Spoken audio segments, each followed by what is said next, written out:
mo ba yung difference nung panahon ni Pangulong Duterte kasi pandemic pa nga yung sa kanya eh. 'Di ba ilang years tayo, 3 years. Then ngayon sa 2 years ni Marcos Jr. Ano ang nakikita mong maganda nung time ni Duterte at ngayon sa panahon ni Marcos Jr.? Alam mo, ako yung gusto ko is like, sometimes, di ba sabi na pag naging authoritarian ka, bad din. Sa akin, nagamit ni President Duterte properly yun. Di ba? Parang ini-implement niya kung ano yung pinapaniwalaan niya, kung ano yung gusto niya. And para this sa bayan. Sa tanang buhay ko na nagka-wisyo ko na alam mo yung naging napasok ko sa, naging consultant ako for politics, and everything is, ngayon lang ako nakakilala ng presidente, ng leader na unite niya yung military and police. Yes. Inalagaan niya, nagbigay ng alam mo yung may malasakit siya, tinaasan niya sweldo, takot sa kanya, hindi takot, mataas ang respeto sa kanya, pinapakinggan siya. I think the reason why sinusunod siya kasi may respeto din siya. Yun nga, he's leading the country properly, so he's making good leaders. Even ang politician, takot magkamali, di ba? Parang ayaw magloko. Meron pa rin once in a while, kasi naging chief of staff din ako. So parang, so alam mo yung, pero, naging chief of staff ka ni, Tony Boy. Tony Boy. Oh, okay. Oo, isa rin yun, kaya sila nagalit sa akin. Kasi nakakita ako ng mga, alam mo yung on the side na pag nagbibigay yung contractor and everything, tas parang, grabe yung hinihingi. So parang, ako naman, so nakita mo yung corruption? Na-witness mo rin yung corruption? Oo. Pero ako, in fairness with Tony Boy, hindi talaga siya kumukuha.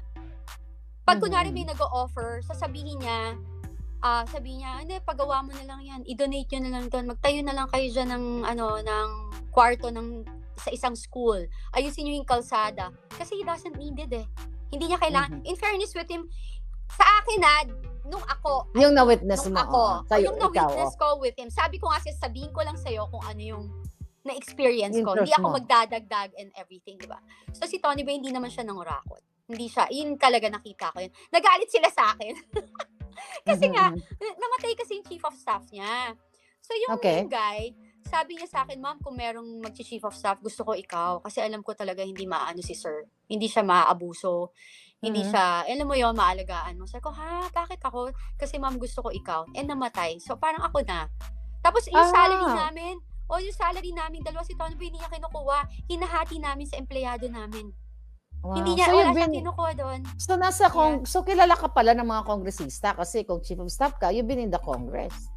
Pero hindi ako lumalabas. Hindi ako active with them. I see. I work behind the scene. Yung assistant namin yung gumagawa. Kasi ayaw rin nito. Seloso yun. I see. Okay. So, for sure, mag-hire ang mga government na mga trolls na nandyan lagi na ibabash ka. So, expect mo na yan. Marami yan sila. They're funded by the government. Pero kasi nabanggit, gusto ko pag-usapan yung USB. Very interesting. So, ito bang mga USB na ito? Marami ba kaming aabangan dito? I know, I talk about you, kung ano yung mga content nun. And I'm giving you time kung kailan ka ready. So, may kaabang-abang ba dito sa mga USB na ito na just in case? Kumbaga, nasabi mo na kung ikaw ay gugurgurin nila, saktan ng pamilya mo, kung ano pa man, na naikalat mo na ito mga USB na to sa mga taong pinagkakatiwalaan mo. So, ito bang USB na ito ay kakabog sa bangay? Kakabog sa sambayan ng Pilipino? Oo, kasi ang daming madadamay. Ang daming lalabas na kung sino-sinong kasama nila. So basically, parang kapag may nangyari sa akin, maraming madadamay. Marami kasi nandun lahat. Alam mo yon, andun lahat. Kasi right now, ang pinag-uusapan lang natin isa eh. 'Di ba? Isa, dalawa, tatlo, apat, whatever. Eto marami to. Alam mo yon, parang nandun lahat. At saka, accumulated to eh. Kasi I was supposed to file a case before. So, alam mo yun. Kasi parang, then I pray for it. So, wag na lang. Tapos parang, ayun, ganun lang. So, this is actually like, kasi before nga, di ba, nabubuli na ako. So, I prepared for it. Tapos yung pinaka talagang, sa akin, yung talagang sinabi ko na napakawalang hiya ng mga taong ito, is yun nga, yung yung nasa Amerika ako, tapos yung nga yung binenta namin yung bahay namin, I thought, diba, maghihiwalay kami, paghahatian ng maayos, ano na lang, whatever. Dapat kaya isusurrender ko yon. Binastos lang talaga ako ng brother-in-law ni Inigo Zobel. So, si Inigo Zobel is kaklase rin nila, di ba? Oo, kasi best friend yun ni Tony Boy eh. Magkakaklase sila. Okay, go. So, nung nandun kami, si Inigo mabait yan ha. Actually, mabait siya kahit nagkaganyan siya. Pero, syempre, may pitek kapag lasing or whatever. So, nung umpisa, love nila ako eh. Alam mo yun? Sa umpisa. Kasi cute ka eh. Tunay na cute. Hindi yung isang cute. Okay. Pero kasi, it's funny kasi, when, it's true. Like, isasabi mo na mag-expect na ako na marami mambabash sa akin, marami mamira sa akin. Eh, well, it happened to me. May gumawa na nga ng account ko sa worldpress.com na sinisiraan ako and everything. And alam ko rin kung sino. Kasi may kilala rin naman ako sa intelligence. Pina-check namin yan eh. And, hindi ko lang talaga siya mapakulong kasi nga, malapit sa ex ko. Alam mo yun? So, alam mo yung ganun. Kasi sabi ko, sige, masaya ka dyan. And alam mo yun, yung tao naman, they can always judge you because they don't know you. But hindi nagmamatter yung judgment ng ibang taong hindi ka kilala personally. Ako kasi ganun, Deadma, delete mo lang yan. Huwag mong patulan, hindi ako mag-e-engage, bahala kayo sa buhay, mapagod kayo.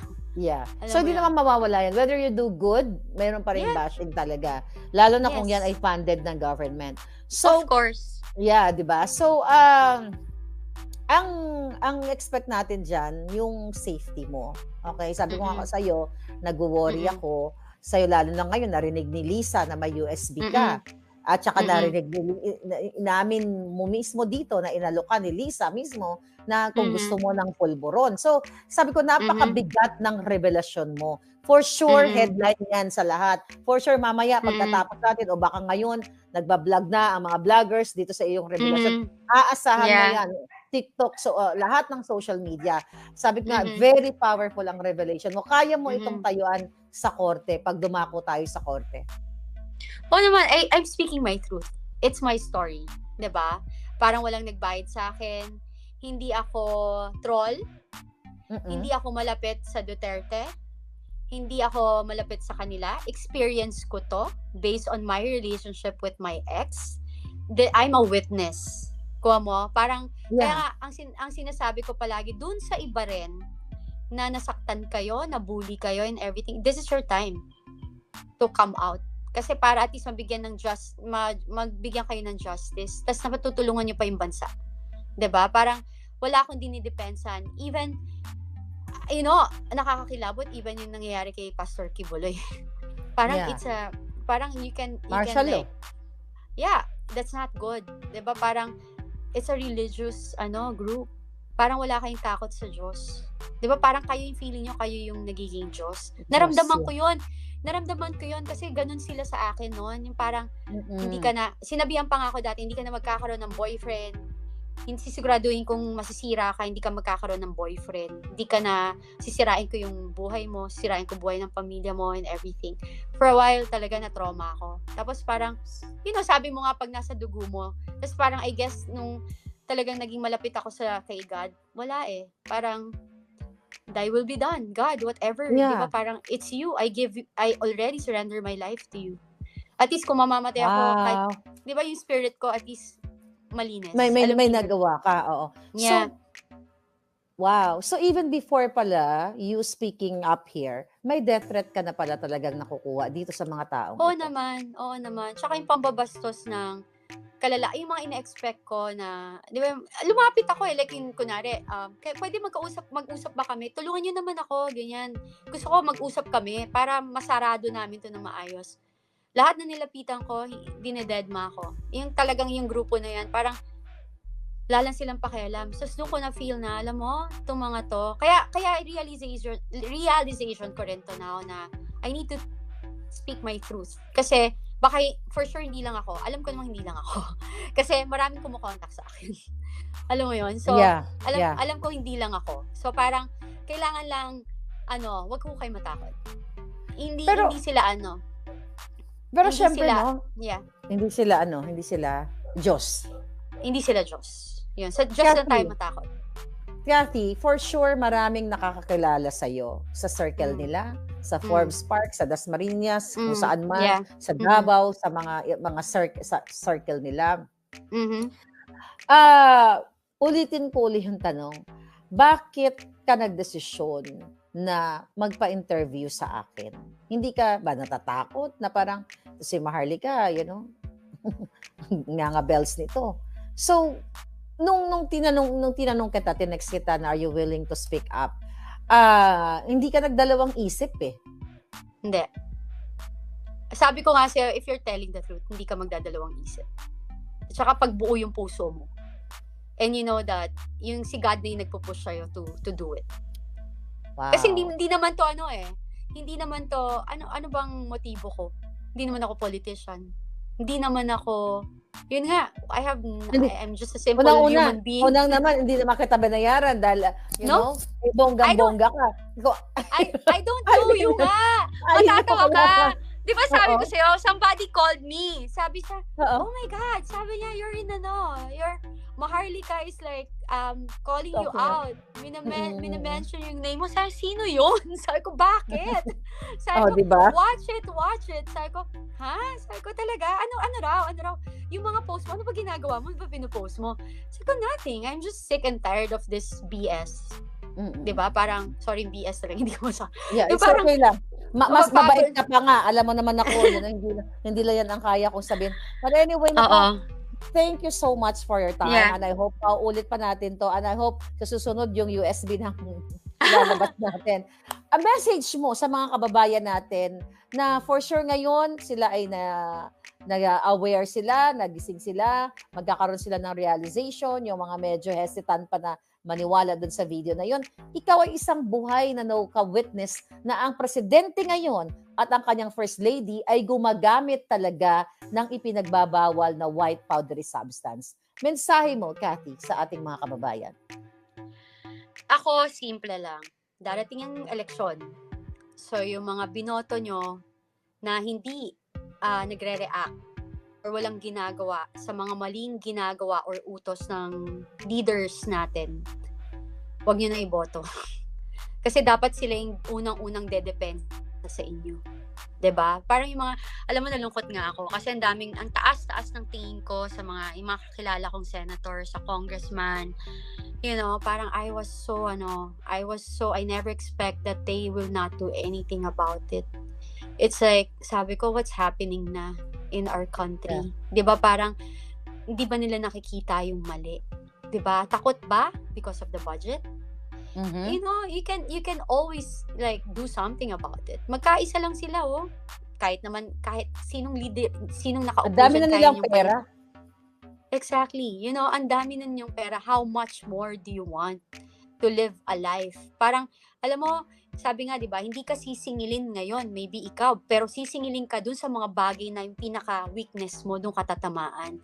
So ako yun lang, sa mamamayang Pilipino, wag po kayo matakot. Kasi ang social media, lahat dyan, nananakot lang madalas. 'Di ba? Kasi especially all of us, hindi tayo sanay 'di ba? Kasi kung may mangyayari sa'yo, hindi na i-announce, may mangyayari, hindi ka na ite-threat, gagawin na lang nila. 'Di ba? Parang bigla ka na lang mawawala or anything. Basta ako, pag nawala ako, alam niyo na kung sino sila. Diba? Well, ibigay mo sa akin yung isang USB. Anyway, naku, alam mo, napaka-komportable kung pasabi ko nga sa'yo nung tinetext ka. Sabi ko, parang matagal na kitang kakilala. Parang nag-click agad yung personality dahil sabi ko nga siguro pareho tayong DNA na mga katuponero. Anyway, maraming salamat sa iyo, Miss Kathy.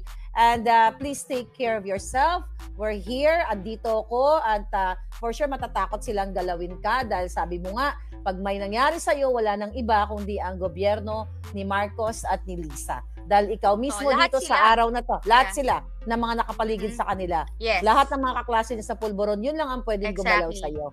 But don't worry, 'di ba? Merong Diyos at merong taong bayan na poprotekta sa atin. Thank you so much, ma'am. Thank you very much. God bless and